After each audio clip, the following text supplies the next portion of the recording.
그리고 한국에 사드가 들어오면 그 사드 하나로 끝나는 게 아니에요. 그 사드가 미칠 국가들은 모두 다 그 사드에 대응하는 군 작전을 계획해내야 되거든요. 어떻게 하면 또 중국은 비상시에 한국의 사드 기지를 폭격할 수 있는 장비를 개발해야 되는 것이고 그 전술을 수립해놔야 되거든요. 그러다 보니까 계속 경쟁과 경쟁을 하다 보니까 군비 증가는 곧 전쟁을 의미하는 거예요. 사실상. 굉장히 지금 평화롭다고 하지만 만약에 전 세계가 F-35기 스텔스기 예전에 영화에서 봤을 때 정말 멋지죠. 막 대단하잖아요.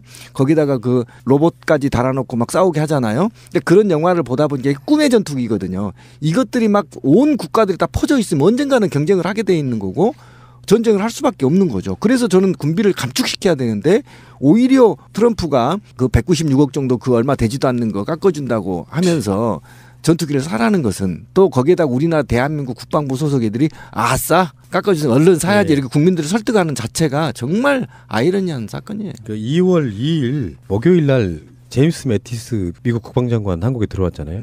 황교안도 만났고. 네. 근데 이제 이게 F-35와 더 결정적인 건 사드. 지금 사드도 록히드 마틴 거예요. 괌에 있던 중고 2대 갖고 오고 나머지 필요한 부분은 한국이 사라. 여기 얼기가 다 나온 사건이에요. 트럼프 정부의 국방장관이 처음으로 온 곳이 한국하고 일본이거든요, 지금. 그러니까 세일즈. 얘네들은 어떤 느낌이냐면 진짜 그런 거죠. 정권이 바뀌면 사드 못한다.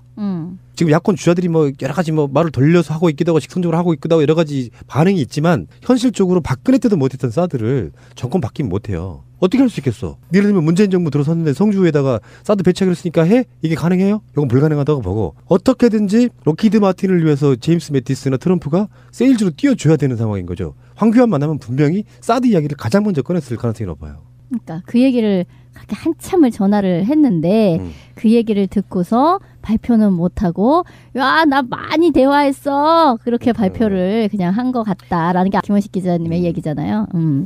말할 수 없는 수없이 많은 요구를 받아들였지만 이거 나 어떻게 해야 되지? 감당이 안 되네? 이런 마음에서 지금 걔는 에이씨 뭐 내가 할 거 아니니까 뭐 딴 놈아 다음 놈한테 넘기고 말지 뭐 이런 마음에서 편안히 듣고 쌩까고 있다. 이번에 매티스 방문과 관련해서 첫 번째가 지금 ICBM과 북한의 ICBM과 핵미사일을 저지하기 위해서는 안보가 최우선이고 그 안보를 지키기 위해서는 사드가 절실하다. 그래서 최대한 빨리 사드를 배치해야 된다라고 지금 주장을 했다라고 전하고 있습니다. 한국 국방부가. 그리고 그곳에서 김광진이 매우 적절한 시기에 한국에 왔던 환영한다 이런 메시지까지 주거든요. 그러니까 굉장히 정치적으로 혼란스러운 기회를 타서 매티스를 초대해서 북한의 핵을 부각시키고 그다음에 박근혜와 보수 정치 지금 보수라고 얘기하죠. 유승민이 주장하는 안보 프레임에 힘을 실어주기 위해서 왔다. 저는 이게 굉장히 안 좋은 시기에 왔다고 보거든요. 그래서 지금 유승민이나 한교안이 가장 지금 문재인을 공격하는 방식이 안보거든요. 안보에 대한 능력이 없다 이렇게 공격하면서 이제 온갖 군과 여권 세력들이 뭉쳐서 지금 안보 프레임으로 지금 잡아가려고 하는 굉장히 안 좋은 시기에 왔어요. 제가 볼 때는. 자, 그래서 매티스 미 국방부 장관이 그런 이야기는 했어요. 북한 도발 없으면 사드 배치 안 한다. 그런데 이것은 전제가 있는 거잖아요. if 북한 도발 없으면이죠. 여기서 이제 우리가 이야기해 볼 수 있는 거는 그러면 북한 도발의 징후 이런 것들을 만들 수도 있죠. 뭐 그들이라면 충분히 저는 가능하다고 보고요. 정치인들이나 이런 사람들의 말은 고지 겉으로 믿으면 안 됩니다. 전제가 항상 있다는 거죠. 사드 배치 안 한다 이런 뜻이 아니고 북한 도발 없으면이니까 사실은 하나만한 소리를 지금 하고 간 거예요. 트럼프 대통령이 취임하고 나서 한국의 국방부 장관을 바로 보내는 이유가 다 있다는 거.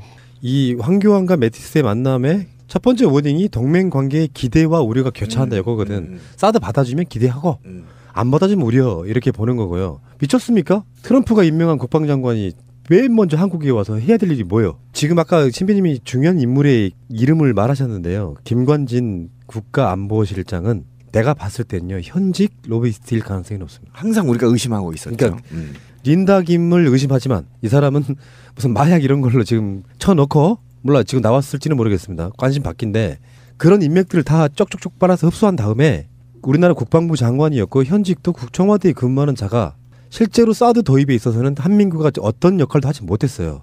한민구도 박근혜가 오다를 전달해 준 대로 끝났단 말이에요.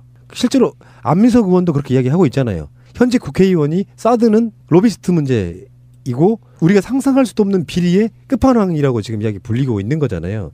거기에 중개사 역할, 로비스트 역할로 김관진이 꽂혀서 정말로 농담하는 게 아니라 우리가 주장해 왔던 것처럼 선불 받아버린 것이다. 저는 그렇게 봐요. 하여튼 린다 김은 마약 초범입니다.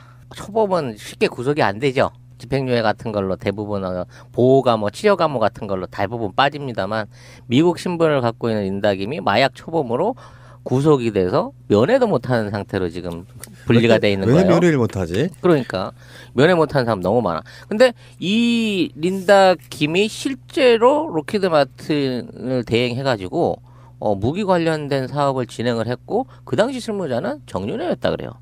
그게 최순실로 넘어갔답니다. 그러니까 이 모든 부분 안에서의 고리가 터지려 그러면 특검이 이 부분까지 같이 조사를 해서 터트려줘야 돼요. 근데 이게 이제 미국과도 연관이 있고 럭키드 마틴도 있고 심지어는 트럼프까지 연관이 있어서 규모가 너무 클 가능성은 좀 높아 보이는데 당연히 수사를 할 것이 의심되면 수사를 해야죠. 인지수사라는 게 있는데 지금 김관진이 저는 가장 큰 문제라고 보는 거예요. 예, 저도 악의 축이라고 봅니다. 김관진이 그런 식으로 중간에 현직으로 있으면서 김관진 자체가 그냥 로비스트 역할을 하고 있다라고 저는 보고 그 자리에 있는 김관진도 지금 아까 그 메시지 냈잖아요. 환영한다고. 그런 것들이 다 일맥상통하게 이렇게 연결돼 있다라고 보면 맞아요. 네, 답답하네요. 지금 그냥 온 게 아닙니다. 매티스가 왔을 때 미 국방부가 1,600억 원 아치의 공대공 미사일하고 뭐 여러 가지 이 F-35A에 장착할 수 있는 미사일들이 이미 승인했어요. 한국에. 선물을 갖고 온 겁니다. 이미 기정사실화 시키고 이거 선물 줄 테니까 사드 빨리 배치해라. 라고 이렇게 된 겁니다. 메티스 가방 안에 네. 미사일 몇 개가 위칸에 올려져 있었어. 그것은 기자들한테 보여줘. 기자들 물리고 위칸을 딱 드러내니까 밑에 사드가 쫙 깔려 있는 거예요. 안 살래? 뭐 이런 거. 근데 이게 만약에 지금 현재 이제 기사화되고 있는 게 경제보복을 이제 30% 정도 이제 끌어올려서 중국이 하겠다라고 지금 공공연하게 얘기하고 있는 와중에 김광진이 잘 왔다 선물 갖고 환영하면서 한국의 경제에는 전혀 신경 안 쓰고 오로지 안보 프레임만 만들어내기 위해서 이렇게 하는 행위에 대해서 정말 개탄하고 싶네요. 여기서 잠깐요. 성주분들이 200여일간에 하루도 안 빠진 일종의 투쟁기의 새가 날아드는 같은 그 과정에서 각종 시인들이 시 낭독하고 그랬어요. 그 시들을 모아서 책을 내셨습니다. 책 제목은 성주가 평화다. 웬만한 오픈마켓이나 서점 앱들 가시면 다 있거든요. 거기서 책 한 권씩 구매해 주시기를 제가 간절히 부탁드릴게요. 의미가 있잖아요, 여러분은. 그리고 우리 성주분들 우리 방송 많이 듣는데 힘내십시오. 절대 성주에는 사드 배치 못할 겁니다. 그리고 지금 원래 네, 우리가 논란이 돼 있던 성주 포대로 간다는 소리 요즘에 받아해요. 롯데가 지금 안 받고 있거든. 그렇죠. 골프장 교환 부지를. 생각해 보세요. 국방부가 시가로도 손해를 보는 짓을 해가면서 롯데랑 바꿔야 되는 이유가 뭐예요? 강력한 오더가 있는 거잖아요. 김관진이 로비스트로 웃고 있고 한민구한테 이거 무조건 해내라고 이야기하고 있고 그래서 박근혜 탄핵되기 전에 어쩌면 나는 박근혜가 헌재에서 재판을 질질 끄는 이유가 이 건이 성사되기를 기다려주는 시간을 벌어주기가 아닐까 한지 의심한 적이 있다니까요. 지금 최순실과 연관된 무기 도입의 규모가 이제 100조 원까지 얘기가 언급이 되고 있어요. 10조 원이 아니라 이제 100조 원이요? 100조 원까지 언급이 되고 있어요. 그래서 만일 100조 원 안에서 10%만 받았어도 10조 원인 거고요. 한 20% 다 받았다 그러면 20조 어마어마한 돈이 걸려있는 장사인 거예요. 그러니까 최순실 게이트에 특검이 어떤 인력이나 시간의 한계로 럭키드 마틴 거는 조사도 안 하고 있을 때 미국에서는 검은 가방을 든 놈이 날아와서 지들끼리 사바사하고 있는 걸 수도 있다는 거죠. 맞아요. 그리고 특검팀이 실제 린다 김을 그 면회를 갔는데 린다 김이 면회를 거부했다 그래요. 그래서 쪽지만 전해놓고 왔는데 하여튼 의례적으로 린다 김이 지금 뭐 특검이 확정이 되고 난 상황에서 어떻게든 입을 열게 된다고 치면 지금 정권의 도덕성에 가장 또 치명적인 한 방을 매길 수 있는 입이 지금 린다 김한테 달려 있는 거죠. 린다 김 팟캐스트 나와서 방송하는 거 한번 들어봤거든요. 정신 상태가 아주 건강하시질 않으세요. 그래요? 횡설수설도 좀 있고 그러니까 뭔가 비밀을 알고 있다면 그런 사람이 활보한다는 것 자체가 굉장한 리스크거든요. 어떤 기자를 만나서 무슨 얘기를 할지를 몰라. 그들의 어떤 은밀한 결의에 어느 정도 증인은 될 수 있는 사람인 거라고 저는 보거든요. 희미하게나마 다 보지는 못했더라도. 그러니까 지금 저렇게 가두는 게 아닌가 이런 생각이 들고 사실상 최순실 게이트의 수사 이것의 완성은 국방 로비 그러니까 사드랑 관련된 게 아닌가 이런 생각을 해볼 수 있잖아요. 그렇죠. 그리고 어쨌든 지금 미국 국방부 장관이 탄핵 정국에서 이렇게 혼란한 한국 정국에서 1,600억 이렇게 무기 장사를 하는 건 뭔가 박근혜가 탄핵되기 전에 마무리 지어야 할 계약 관계가 있기 때문에 서둘러서 온 거지 그냥 온 게 아닙니다. 그 친구들이 뭐 놀러 오는 것도 아니고 뭔가 다 뒤에 다 로비리스트들이 있고 이게 다 계약 관계가 있어서 오는 것이지 이 혼란 전국 속에서 그러니까. 왜 오겠습니까? 다 이게 마무리 지어야 할 게 있기 때문입니다. 주고받을 게 있기 때문에 그러면 정리하러 온 겁니다. 그럼 콤보가 있네. 그럼요. 트럼프가 전화한 이유, 국방장관이 오는 이유가 다 다리 놔주고 이렇게 밑밥 깔아주는 거네요. 록히드 마틴하고 직접적인 면회를 하고 이따위 발표를 한 그 이면에는 0.15% 가격 깎아줬습니다. 그 얘기만 주고받진 않았을 거란 말이야. 좀 더 농밀한 얘기가 나갔고 자, 한국에 있는 무기 도입권에 관한 전체적인 규모가 이 정도니 자, 트럼프 정부에서 만일 도와주신다고 하면 또 이렇게 자금을 내놓겠습니다. 라는 정도는 법적으로 합법적인 거야. 이렇게 미국에서는. 따지면요. 미르와 K스포츠는 그냥 박근혜 소일거리였을 가능성이 있어요. 실제 진짜 큰 정말 그보다 수백 배 큰 규모는 분명히 무기 거래에 있었을 가능성이 높다라고 보는 거죠. 뭐 조금 사족이지만 저는 개인적으로 현재 그 거론되고 있는 미르나 K재단은 말 그대로 순수하게 최순실이 연결돼서 만들어진 어떤 자본 관리고 자금 세탁용. 그 이외에 박근혜가 고유로 갖고 있는 자금의 부분은 아직 우리 사법부라든지 검찰이 못 건들고 있는 게 아닌가 싶어요. 왜냐하면 기존에 있던 모든 재산들의 형성 과정이 다 최순실이 직접 관여하고 만들어낸 게 최근에 K와 미르재단이란 말이에요. 근데 박근혜는 그 시기 때부터 돈이 있었던 게 아니거든. 아버지 돌아가셨을 때부터 오빠가 금고에 있는 거 밀어주고 자기 집에 있는 금고 안에 있는 거부터 시작해갖고 최태민이가 죽을 때 건네주려고 했다는 어마어마한 금괴와 현금과 채권과 자산들이 있었단 말이에요. 그 재산은 지금에 있는 최순실의 지갑하고 다른 방법으로 관리됐을 것이다. 훨씬 더 은밀하게. 그 부분은 현재 최순실의 모든 것들이 드러나서 그게 다 국고로 환수되거나 찾아내진다고 하더라도 박근혜 개인이 순수하게 혼자서 투자해서 만들어서 올려놓은 재산은 아직 손도 대보지 못했다. 저는 이렇게 생각을 합니다. 그러니까 합리적 추론 아니에요. 박근혜는 탄핵되고 뭐 신피님 말씀처럼 그러니까 자기들 유리한 대로 생각을 하겠지. 뭐 대충 어떻게 해서 이제 구속됐다가 뭐 사면 받고 그러는 과정에 차기 정권을 위한 게 아니고 걔들 성향상 보면은 끝나는 마당에 누구를 얼마나 해주려고 하겠어? 그럼요. 그럼 결국에는 사드 배치? 이것일 가능성이 생각 있다 보면 정말 어마어마한 그룹 아니야? 그러니까 최소한 사드 배치에 관련한 뭐 국방 이 비리에 관련한 엄청난 수십조 규모의 리베이트는 최순실한테 가는 게 아니라 실체적으로 박근혜한테 갈 가능성이 있기 때문에 요걸 마무리 지으려고 이게 몸부림치는 게 아니냐 싶은 거죠. 안민석 의원도 그렇게 이야기하고 있잖아요. 현재 국회의원이 사드는 로비스트 문제이고 우리가 상상할 수도 없는 비리의 끝판왕이라고 지금 이야기 불리고 있는 거잖아요. 거기에 중개사 역할, 로비스트 역할로 김관진이 꽂혀서 정말로 농담하는 게 아니라 우리가 주장해 왔던 것처럼 선불 받아버린 것이다. 저는 그렇게 봐요. 아무튼 린다 김은 마약 초범입니다. 초범은 쉽게 구속이 안 되죠. 집행유예 같은 걸로 대부분 보호가 뭐 치료 감호 같은 걸로 대부분 빠집니다만 미국 신분을 갖고 있는 린다 김이 마약 초범으로 구속이 돼서 면회도 못하는 상태로 지금 분리가 돼 있는 거예요. 왜 면회를 못하지? 그러니까 면회 못하는 사람 너무 많아. 근데 이 린다 김이 실제로 록히드 마틴을 대행해가지고 무기 관련된 사업을 진행을 했고 그 당시 실무자는 정윤회였다 그래요. 그게 최순실로 넘어갔답니다. 그러니까 이 모든 부분 안에서의 고리가 터지려고 그러면 특검이 이 부분까지 같이 조사를 해서 터뜨려줘야 돼요. 근데 이게 이제 미국과도 연관이 있고 록히드 마틴도 있고 심지어는 트럼프가 연관이 있어서 규모가 너무 클 가능성은 좀 높아 보이는데 당연히 수사를 할 것이 의심되면 수사를 해야죠. 인지수사라는 게 있는데 지금 김관진이 저는 가장 큰 문제라고 보는 거예요. 예, 저도 악의 축이라고 봅니다. 여기가 사드. 지금 사드도 록히드 마틴 거예요. 괌에 있던 중고 2대 갖고 오고 나머지 필요한 부분은 한국이 사라. 여기 얼기가 다 나온 사건이에요. 트럼프 정부의 국방장관이 처음으로 온 곳이 한국하고 일본이거든요, 지금. 그러니까 세일즈. 얘네들은 어떤 느낌이냐면 진짜 그런 거죠. 정권이 바뀌면 사드 못한다.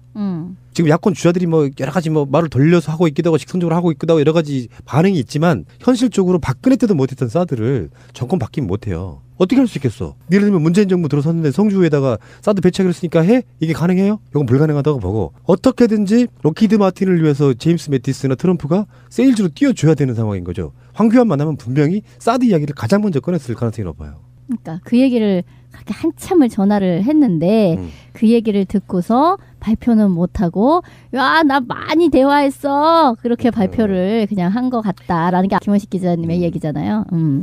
말할 수 없는 수없이 많은 요구를 받아들였지만 이거 나 어떻게 해야 되지? 감당이 안 되네? 이런 마음에서 지금 걔는 에이씨 뭐 내가 할 거 아니니까 뭐 딴 놈아 다음 놈한테 넘기고 말지 뭐 이런 마음에서 편안히 듣고 쌩까고 있다. 이번에 메티스 방문과 관련해서 첫 번째가 지금 ICBM과 북한의 ICBM과 핵미사일을 저지하기 위해서는 안보가 최우선이고 그 안보를 지키기 위해서는 사드가 절실하다. 그래서 최대한 빨리 사드를 배치해야 된다라고 지금 주장을 했다라고 전하고 있습니다. 한국 국방부가. 그리고 그곳에서 김광진이 매우 적절한 시기에 한국에 왔던 환영한다 이런 메시지까지 주거든요. 그러니까 굉장히 정치적으로 혼란스러운 기회를 타서 메티스를 초대해서 북한의 핵을 부각시키고 그다음에 박근혜와 보수 정치 지금 보수라고 얘기하죠. 유승민이 주장하는 안보 프레임에 힘을 실어주기 위해서 왔다. 저는 이게 굉장히 안 좋은 시기에 왔다고 보거든요. 그래서 지금 유승민이나 한교안이 가장 지금 문재인을 공격하는 방식이 안보거든요. 안보에 대한 능력이 없다 이렇게 공격하면서 이제 온갖 군과 여권 세력들이 뭉쳐서 지금 안보 프레임으로 지금 잡아가려고 하는 굉장히 안 좋은 시기에 왔어요. 제가 볼 때는. 자, 그래서 매티스 미 국방부 장관이 그런 얘기는 했어요. 북한 도발 없으면 사드 배치 안 한다. 그런데 이것은 전제가 그리고 한국에 사드가 들어오면 그 사드 하나로 끝나는 게 아니에요. 그 사드가 미칠 국가들은 모두 다 그 사드에 대응하는 군 작전을 계획해내야 되거든요. 어떻게 하면 또 중국은 비상시에 한국의 사드 기지를 폭격할 수 있는 장비를 개발해야 되는 것이고 그 전술을 수립해놔야 되거든요. 그러다 보니까 계속 경쟁을 하다 보니까 군비 증가는 곧 전쟁을 의미하는 거예요. 사실상 굉장히 지금 평화롭다고 하지만 만약에 전 세계가 F-35기 스텔스기 예전에 영화에서 봤을 때 정말 멋지죠. 막 대단하잖아요. 거기다가 그 로봇까지 달아놓고 막 싸우게 하잖아요. 근데 그런 영화를 보다 보니까 꿈의 전투기거든요. 이것들이 막 온 국가들이 다 퍼져 있으면 언젠가는 경쟁을 하게 돼 있는 거고 전쟁을 할 수밖에 없는 거죠. 그래서 저는 군비를 감축시켜야 되는데 오히려 트럼프가 그 196억 정도 그 얼마 되지도 않는 거 깎아준다고 하면서 전투기를 사라는 것은 또 거기에다 우리나라 대한민국 국방부 소속 애들이 아싸 깎아주세요 얼른 사야지 이렇게 국민들을 설득하는 자체가 정말 아이러니한 사건이에요. 그 2월 2일 목요일 날 제임스 매티스 미국 국방장관 한국에 들어왔잖아요. 황교안도 만났고. 근데 이제 이게 F-35와 더 결정자 있는 거잖아요. if 북한 도발 없으면이죠. 여기서 이제 우리가 이야기해 볼 수 있는 거는 그러면 북한 도발의 징후 이런 것들을 만들 수도 있죠. 뭐 그들이라면 충분히 저는 가능하다고 보고요. 정치인들이나 이런 사람들의 말은 고지 겉들은 믿으면 안 됩니다. 전제가 항상 있다는 거죠. 사드 배치 안 한다 이런 뜻이 아니고 북한 도발 없으면이니까 사실은 하나만한 소리를 지금 하고 간 거예요. 트럼프 대통령이 취임하고 나서 한국의 국방부 장관을 바로 보내는 이유가 다 있다는 거. 이 황교안과 매티스의 만남에 첫 번째 워딩이 동맹 관계의 기대와 우려가 교차한다 이거거든. 사드 받아주면 기대하고 안 받아주면 우려 이렇게 보는 거고요. 미쳤습니까? 트럼프가 임명한 국방장관이 왜 먼저 한국에 와서 해야 될 일이 뭐예요? 지금 아까 신비님이 중요한 인물의 이름을 말하셨는데요. 김관진 국가안보실장은 내가 봤을 때는요. 현직 로비스트일 가능성이 높습니다. 항상 우리가 의심하고 있었죠. 그러니까 린다 김을 의심하지만 이 사람은 무슨 마약 이런 걸로 지금 쳐넣고 몰라 지금 나왔을지는 모르겠습니다. 관심 받긴데 그런 인맥들을 다 쪽쪽쪽 빨아서 흡수한 다음에 우리나라 국방부 장관이었고 현직도 청와대에 근무하는 자가 실제로 사드 도입에 있어서는 한민구가 어떤 역할도 하지 못했어요. 한민구도 박근혜가 오다를 전달해 준 대로 끝났단 말이에요. 실제로